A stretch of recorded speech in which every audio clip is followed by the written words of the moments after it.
आजकल भारतीय राजनीति में बहुत से राजनेता लोग या बहुत से पार्टी बनाने वाले लोग गांधी जी का चित्र लगाकर, गांधी जी का पोस्टर लगाकर, गांधी जी की बात करके अपनी राजनीति चमकाना चाहते हैं। प्रभु कुलना के गांधी जी बनना बहुत मुश्किल है। पोस्टर लगाकर और कुलना के उनके नाम पर फीता काट कर कहीं की राजनीति चमकान तो ले रहे हैं, लेकिन गांधी बनना बहुत मुश्किल है। जो आदमी कुलना के इतने बड़े संभ्रांत परिवार में पैदा हुआ था, लंदन में बैरिस्टरी की पढ़ाई पढ़कर आया था, लेकिन जब कहीं न कहीं हिंदुस्तान वो आ रहे हैं 9 जनवरी 1915 को, और जब चंपारण सत्याग्रह में भाग लेते हैं, तो चंपारण सत्याग्रह में जब देखते हैं कि बहुत सी महिलाओं के पास कहीं न कहीं अपने स्वयं के वस्त्र तक नहीं है, गरीबों के पास वस्त्र नहीं है, जब इस बात का आभास हुआ तो गांधी ने अपने शरीर के वस्त्रों का त्याग कर दिया। और गांधी जी को उस दिन गांधी जी ने कहा कि जिस दिन कहीं न कहीं देश का कॉमन मैन वस्त्र पहनना शुरू कर देगा, उसी दिन मैं भी वस्त्र धारण करूंगा। गांधी का पोस्टर लगा लेने से तुम गांधी बन जाओगे।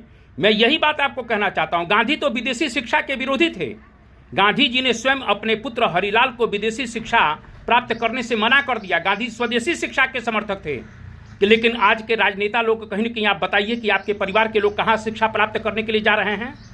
गांधी जी इतने बड़ा औरा, जिसका कहीं न कहीं युग ही गांधी युग बन गया, उसके पश्चात भी साबरमती आश्रम में रहकर वो स्वयं एक साधारण कार्य सेवक की तरह अपने कुलमा के आश्रम की सफाई करते हैं, टॉयलेट की सफाई करते हैं।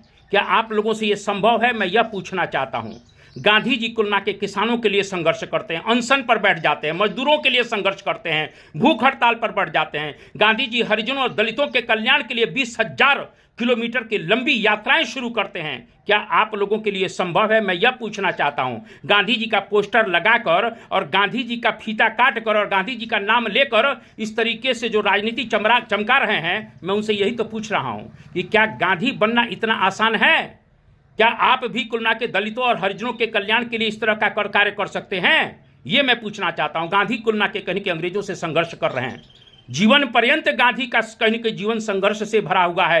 मैं ये कहना चाहता हूं, गांधी जी भ्रष्टाचार मुक्त भारत बनाना चाहते थे। नेताजी लोग आप खुद ही बताइए ना कि आप भ्रष्टाचार मुक्त भारत बना पाएंगे? आप पहले अपने घर से ही भ्रष्टाचार को समाप्त करिए, तब भ्रष्टाचार मुक्त भारत की बात करिए। तो कहीं ना कहीं गांधी के चित्र को लगाकर और कहीं न कहीं देश के लोगों को गुमराह मत करिए, क्योंकि गांधी एक अलग थे। अगर गांधी के चित्र को लगा रहे हैं, गांधी के नाम का यूज कर रहे हैं, तो पहले गांधी बनिए, तब जाकर कहीं न कहीं काम बन पाएगा। मैं यह कहना चाहता हूं, गांधी का संपूर्ण जीवन कहीं न कहीं देश के प्रति समर्पित है। गांधी जीवन पर्यंत सत्य और अहिंसा के मार्ग पर चल रहे हैं, और उसी मार्ग पर चलने के कारण गांधी जी को अंततः अपने प्राणों की आहुति भी देनी पड़ी।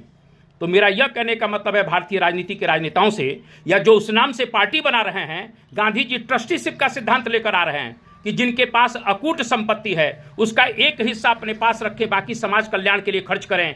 मैं पूछना चाहता हूं, जो पार्टी बनाए हुए क्या कुलना के गांधी जी के ट्रस्टीशिप के सिद्धांत पर चल पाएंगे?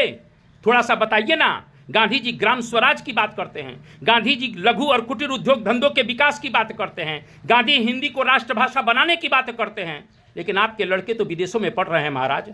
तो आप कहीं ना कहीं गांधी पहले कहीं ना कहीं बनिए, तब गांधी के नाम पर पार्टी बनाइए, तब गांधी की तस्वीर लगाइए, और तब गांधी के नाम पर फीता काटिए। इस बात को ध्यान रखिएगा। इस देश को गुमराह मत करिए आप लोग गांधी के नाम पर, क्योंकि गांधी का ऑरा अपने आप में अलग है। गांधी जीवन पर्यंत सत्य और अहिंसा का कहीं न कहीं साथ देते हैं, और लेकिन दुर्भाग्य की बात है कि वह व्यक्ति हमारे बीच में चला गया, हिंसा का शिकार हो गया। लेकिन फिर भी मैं यही कहूँगा, गांधी गांधी हैं, और आप जैसे बहरूपिया लोग इस देश और समाज को गांधी के नाम पर कहीं न कहीं गुमराह कर रहे हैं। इतना जरूर ध्यान रखिएगा। जनता जिस दिन जाग गई, उस दिन आपको भागते भागते कहां चले जाएंगे पता नहीं पड़ेगा। इतना ध्यान रख लीजिएगा। इसलिए गांधी को कुलना के कैश मत करिए, अपना पुरुषार्थ स्वयं तैयार करिए। यही बात मैं कहूंगा। जय हिंद, जय भारत, जय गांधी, जय बिहार।